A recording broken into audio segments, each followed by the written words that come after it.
How's it going, guys? Cody back again, dropping yet another video. Right, guys, what I'm hoping to do with this vlog, I'm not going to like waffle on and on and on like I always do.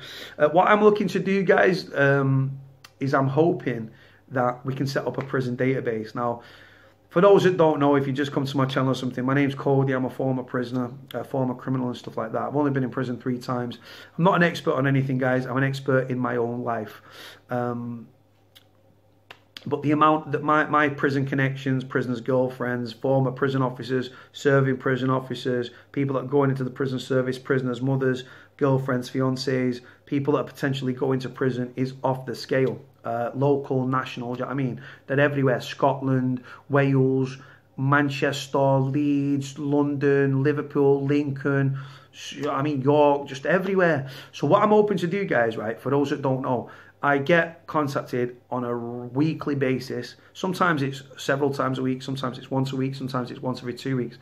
But guaranteed, every week or every other week, I am getting stupid amounts of journalists contacting me. We need a prisoner for this. We need to speak to a prison officer that's got this. We need prison footage and stuff like that now. And they just expect a lot. And that is for news, radio, and documentaries. I have set up, I can't even count, so many interviews for former prisoners, prisoners' families, prisoners' mothers. The mother of Tony Payne, who tragically took his own life in February of this year at Walton Jail, or the Death Warehouse, HMP Liverpool, or the Death Warehouse as I call it. 48 hours after her son had tragically taken his own life. God bless him, may rest in peace. Right, I had her doing. I said to her, look, speak out, make sure his death's not in vain. And like I said, and she did loads of interviews, and it helped the grieving process and stuff, kept her mind occupied, and she paid tribute to her son, and it caused outrage. And the MP for Walton, Dan Carden, actually name-checked Tony and brought him up in the Houses of Parliament. And like I say, I don't like deaths being swept under the rug. So I've said, like I said, mothers, like brothers, fathers, twin sisters. I've spoken to a lot of people, and I get documentaries, news, radio, and all I do is I put it out there to you guys share it and stuff. And what we do, the channel grows, and it gives prisoners a voice, because the reality is, right, prisoners, right, you've got the Prison Governors Association, the PGA, sticking up for governors. You've got the POA, Prison Officers Association, right, or the POA Union.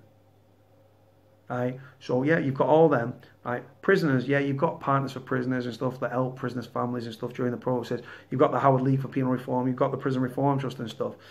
But like, they're like, I like it, the fact that we need more voices, we need more things for prisoners and speak up and stuff. Like I say, there's a lot of great organisations out there that are doing great things and stuff, like the Inside Times, which is a prison newspaper, and things like that. But we need more of it, guys. We need more of a level field. Right, the Prison Officers Association, they strike, they can walk out of prison because they don't like the violence, even though, like I say, if they twist a prisoner up and the prisoner got a long memory and then attacks the prison officer, right, then they're like, oh yeah, we don't like the violence. Well, it's like being an Olympic swimmer and being scared of heights, or like being a swimmer and not liking water. If you work in a violent environment, it comes with a territory, right?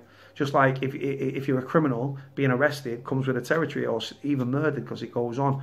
So yeah, and like I say, we need more prisoners speaking up about the system and stuff, because there's a very, very small number. I'm one of a very small group. And guys, my things in prison, I'm not the best speaker. I'm not the most articulate. I've not been in prison for fucking 15, 20 years. You know what I mean? I'm just a former prisoner that sort of, through my Twitter and stuff, people have jumped on it. And like I say, they've asked me to speak at universities, speak at schools, interviews, documentaries, news, radio. And the truth is, you want the truth, guys? I'm sick of doing interviews. I've turned interviews down. I've turned documentaries down. I put other, when they ring me and they want me, I'm pushing other people forward. It's not about me. It's not even about you guys. It's about the subject. And the fact is, right, the POA, they can strike because they don't like what can prisoners do? Dirty protest, right? They'll slash up. They'll carry out a dirty protest. Unless they get on the roof, right, it doesn't really get out. Unless they get on the roof in a protest, the story doesn't really get out. The Ministry of Justice, guys, are extremely good at keeping a lid on stories getting out by like say that someone rings me now and says, right, my boyfriend's in prison and said that this has happened in the prison now, right? I ring the media or say, look, this is going on in the prison now. They'll ring the prison and the prison will say, we do not discuss individual cases. And they do that, guys, to stop the stories getting out, suppress the... Like if there's a violent incident on a wing, right? They don't like... The prison don't say, oh yeah, there's a riot situation. Because they don't like the story getting out. Why? Because you can get copycat incidents in other prisons, right? The reality is, prisoners could take over the prison system like that if they wanted to. But many of them are suffering immeasurably with mental health and other issues like mental health issues, depression, anxiety, like addiction, do you know what I mean? And they're struggling inside and stuff, and they've got low morale, and they've been desensitized, and they've been dehumanized, because that's what prison's about. And what we need is, but what I'm saying is, prisoners are suffering immeasurably, but there's not enough people out there trying to get their voice out there. I fucking hell, God knows I am. Like I say, it's not about me doing an interview. Someone comes to me and says, oh, we need Birmingham Prison. I'll do a vlog and say, right, I need someone from Winton Green. I've got people from Winton Green in my phone that I can dial. So what I'm hoping to do, guys, let's just get to the fucking point, right, is what I want to do is I want to make a prison database. And what I mean by that is I want to get a pad and pen, or even use it on the tablet, right, and get former prisoners that are served, right. The thing is with the prison thing, right, they seem to want to speak to, it's always relevant, so it's about the here and now. But I want to make a platform and a database where I can say, right, if the media come to me and they say, right, we need a prisoner that served in Winton Green, or that was released from Rye Hill, or Swaleside, or Belmarsh, or Long Lartin, or, do you know what I mean, Whitemore, or Wakefield, or Manchester Strangeways, or Forest Bank, and I can go to the database and go, right, that's his name, that's his phone number, this is the dates he was in prison. You see what I'm saying? And it's not just, it doesn't just go to prisoners. No. Prisoners' families as well. That's another thing. Prisoners' families, prisoners' girlfriends, prisoners' mothers. The thing is, right, when I first went to prison, my attitude was, my mum was like, oh yeah, oh, I'm so down and stuff for you. And I'm like, why? You're not in here doing what I'm doing. This was on my first stretch. But the reality is, after I was on my second stretch and my third stretch, the reality is, my mum lived my prison sentence with me. They're on the roller coaster with you. You'll see what I'm saying. You guys know what I'm talking about.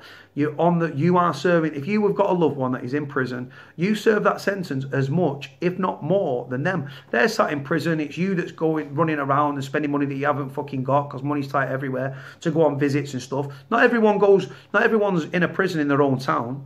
You've got prisoners traveling. You've got prisoners' families traveling miles and miles, getting trains and buses and fucking rail replacements, and even like because the money's that tight, they're having to get National Express from I don't know, London to Birmingham, or London to Manchester, or Manchester to London to go on a visit. Then they've got to get the underground or the overground, and then, do you know what I mean? And then they're getting on the visit, and then they've got food for the visit, which is expensive because the food is, they put the prices up and stuff like that, because they're all getting fat and rich off your family suffering. And look at the strain it puts on a relationship as well whilst in prison. Prisoners often get Dear John letters. The psychological torture and duress it puts a relationship under, strain it puts it under, is massive.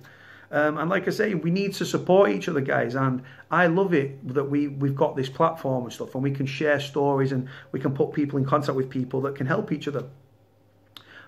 There's prisoners' girlfriends groups on Facebook and stuff, and people reach out to me and stuff like that. Literally, I get hundreds of people a month contact me on the phone. If I can give them advice, I will give them advice. If I can't give them advice, I'm not going to give them advice. But I will put them in contact with someone that can.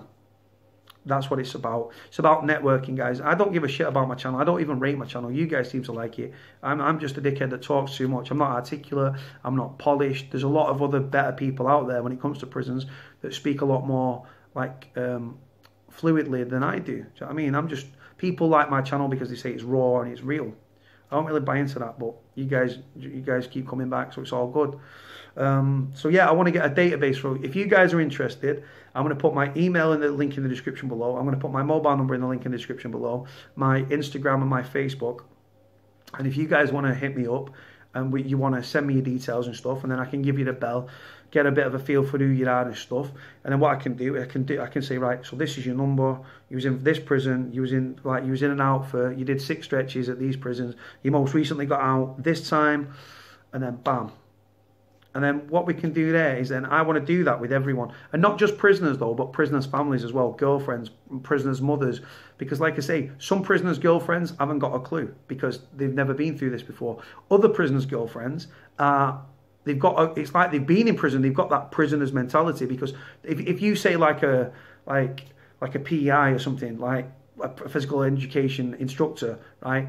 A prison girlfriend shouldn't know what that is, but they do because they've been through sentences. And I'm not just talking about that, like, might be HDC, home detention curfew, and they know how things work and stuff, and things ain't right and stuff. And there's a lot of clued up people out there. But like I say, it's about networking, it's about connection. And I want to hear from as many prisoners, girlfriends, families, dads, mothers, daughters, uncles, even female prisoners. We don't really do much about female prisoners, but we need to do that as well. And I just want as many as we can get, and I want to get an A to Z and just be like, right, this prison, and I'll just put the name, I'll just like the prison will be the alphabet. So if it was Ryle, it'd be R. I'll be like, right, and I'll have a load of names, like, and then they might say, right, we need someone that's got out in the past 12 months or 2 years. So I'd look down the little R thing, thinking, right, who's been in this prison? Bam, bam, bam, right, yeah, him, he was in this prison from this date, and he got out 6 weeks ago, 2 months ago, 3 months ago. That's what we can do. That's what it's about. Anyway, guys, so if you're interested in doing that, my details are going to be in the comment section, in the description. Feel free to hit me up anytime, morning, noon, or night. WhatsApp me, phone me, email me. If you don't have credit, just like bell me and I'll bell you back or something. Let's do it.